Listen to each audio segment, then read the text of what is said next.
The world hates Israel. Want to know why? 2,000 years ago, there was a small nation called Judea who went to war against the mighty Roman Empire. The war between Rome and the Jews wasn't a single battle. It was a drawn-out confrontation spanning nearly 70 years. And at its core, it was a spiritual war and not a political one. The most defining phase was the First Jewish-Roman War, from 66 to 73 CE. That was the Great Revolt, the one that ended with the destruction of the Second Temple in 70 CE and the fall of Masada in 73. But that wasn't the end. The Jews rose again in the Kitos War from 115 to 117, and then, in the most devastating of all, the Bar Kokhba Revolt from 132 to 136 CE. Rome faced such fierce resistance from the Jews that Emperor Hadrian sent Quintus Lollius Urbicus at first. But that wasn't enough. So he made an extraordinary move. He recalled Gaius Julius Severus, the governor of Britannia, who was then one of Rome's top field commanders. Severus had been fighting the northern tribes in Britain and was considered one of the best generals in the empire. Hadrian pulled him out of Britain with 12 legions to crush the Jews. Ancient historian Dio Cassius wrote that the Romans didn't even dare to fight the Jews in open battle anymore. The Jews were so fierce that the Romans had to defer to a war of attrition, starvation, and scorched earth tactics, as they couldn't win using traditional warfare tactics. He wrote in his codex Roman History, Book 69, Chapter 12, "The Jews would leap out of their caves, rush upon the Romans with utter recklessness and inflict great harm upon them. They were found to be stronger than expected and not easily overcome." He then wrote, "Very few of them in fact survived. 50 of their most important outposts and 985 of their most famous villages were razed to the ground. 580,000 men were slain in the various raids and battles, and the number of those that perished by famine, disease and fire was past finding out. Thus nearly the whole of Judea was made desolate." That's how fierce and disciplined the Jewish resistance was under Shimon bar Kokhba. It was one of the largest troop concentrations ever sent to a single province. The war was so devastating that Hadrian didn't even use the formula "I and the legions are well" in his official reports, a sign of how badly the empire bled.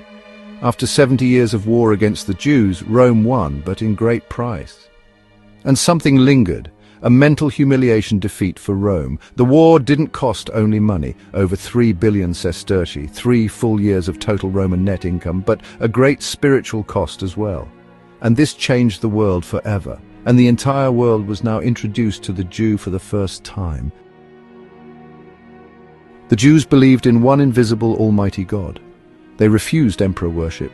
They rejected every Roman god and had no other law but the Torah, which meant they couldn't be absorbed or bought. Their rebellion wasn't strategic. It was a divine battle to reclaim sovereignty. It wasn't rational, it was prophetic. They didn't fight to lose, they fought to stay true. Rome could burn their cities, destroy their temple, kill their leaders, and the Jews just kept rising. They fought with an intensity that made no sense to Roman minds. And when they finally lost, they still didn't surrender. They mourned, fasted, remembered, and waited. And through all that, a new leader sprung from among the Jews, a man from Nazareth who led a spiritual revolution. And that terrified Rome, because it exposed something Rome couldn't defeat with swords: spirit, conviction, covenant, a real God. Not Roman idols. The very thing that held the Jews together was what made them ungovernable. That's why Rome didn't just conquer Judea. It had to erase it, its memory, its faith, its blood, and its new offspring faith, the Nazarenes. After the bloody quenching of the Bar Kokhba revolt and the crucifixion of Jesus and all his followers, Rome renamed the land. Judea became Syria Palestina. Not because it was accurate, but because it was insulting. The Romans chose the name of the Philistines, Israel's ancient enemy, to wipe out the memory of Jewish sovereignty. They banned Jews from entering Jerusalem. They built a pagan temple on the site of the destroyed Hebrew temple. They outlawed circumcision, burned Torah scrolls. But still, the Jews refused to die. Give up or give in. Later, Christianity burned Rome to the ground. So Rome decided to do the unimaginable, a first and only act of its kind in human history. If you can't kill the Jews, Rome must dehumanize them. If you cannot kill their bodies, Rome will kill their memory. And from that moment on, Jews were marked as less than animals in every corner of Rome, not considered human, no civil rights, no legitimacy, only a symbol of how a rebellious nation is brought to its knees by Rome, to be despised forever. Rome eventually fell, but the hate it manufactured continued on, as the entire world until this day based its ideology under the shadow of Rome, from religion to politics to architecture. And so the hate passed on into Christianity, which changed as a part of the erasure process from being a messianic child of Judaism into a Jew-hating pagan faith.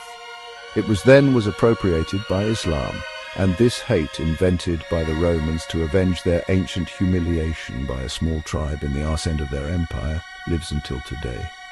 But something else happened with what the Romans did. Instead of destroying the Jews, instead of making them disappear, the Romans made the Jews famous and infamous. As what the Romans didn't take into consideration was the godly promise to Abraham to curse all those who curse his nation.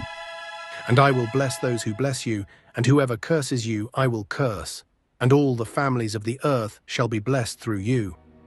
Rome fell and new empires rose instead, and with time, tactics, religion and politics changed, and the world became different, except for the Jews. But suddenly things flipped, because the Jews were not allowed to own land or businesses, so they turned to money lending, and now the Jews were owed money. They rose from slavery to be the invisible owners of their former Roman masters. And they started to regain their place through a different system.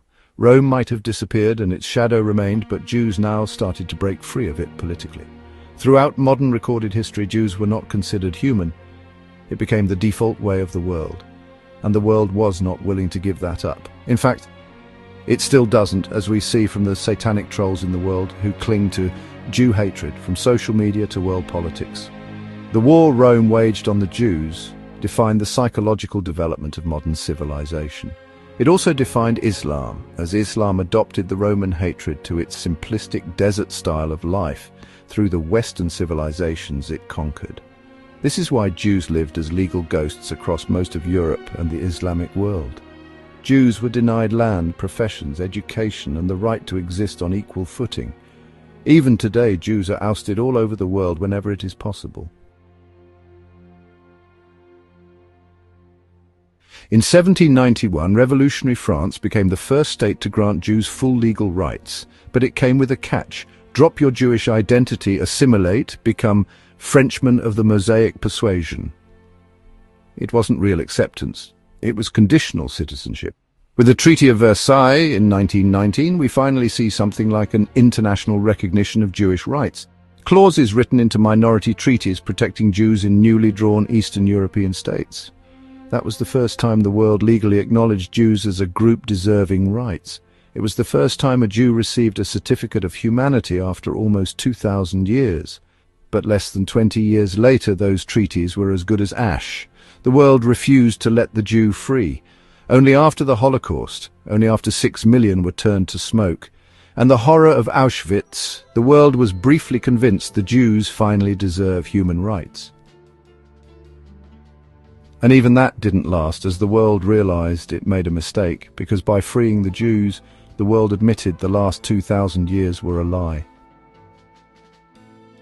But it was now too late. It was 1948, and suddenly Israel rose back from the ashes like a phoenix.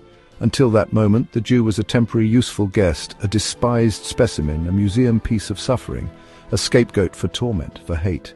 Now Israel changed the story. Israel said, "We no longer need your permission."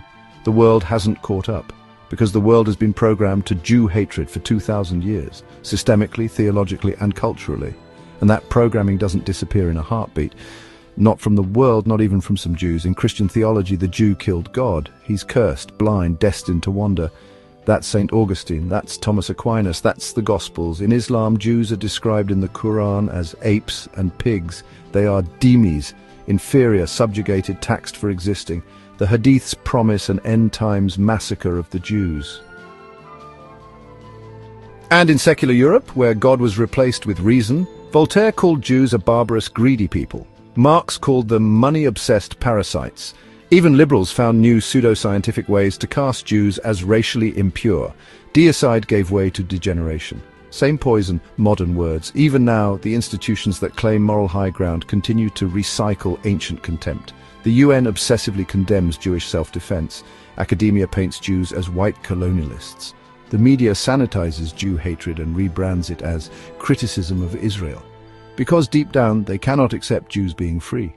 The Jew is the most convenient scapegoat, and its freedom means accountability the world is not willing to own. All the libels about Jews are now at stake. Blame the Jew for everything. Capitalism, Jew. Communism, Jew.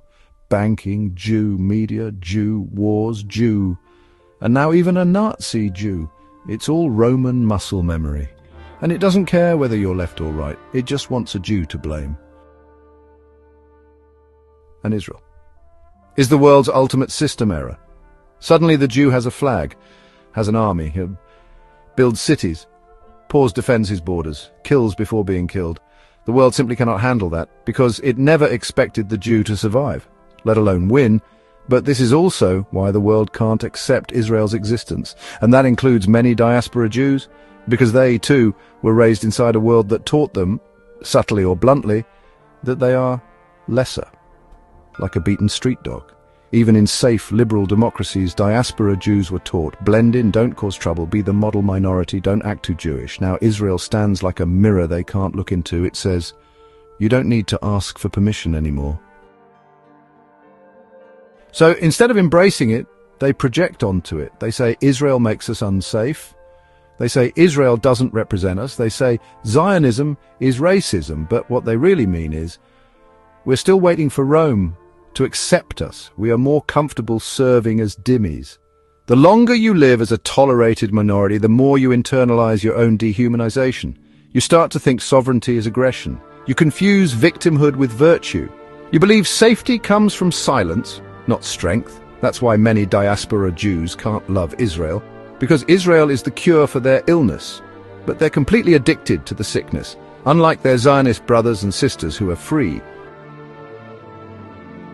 Israel is the world's problem. We are not cursed, we are not dead, not enslaved. It rehumanizes the Jew by giving him back his land, by giving him back his sword, and by giving him a future free of servitude of anyone but God. And that, more than any war, border, or political debate, is what the world and many Jews cannot tolerate. Because Israel is not just a country, it's a rebuke to 2,000 years of learned weakness, and weakness is comfortable. And if you who see this video can understand this, you're decades ahead of where most people are willing to look.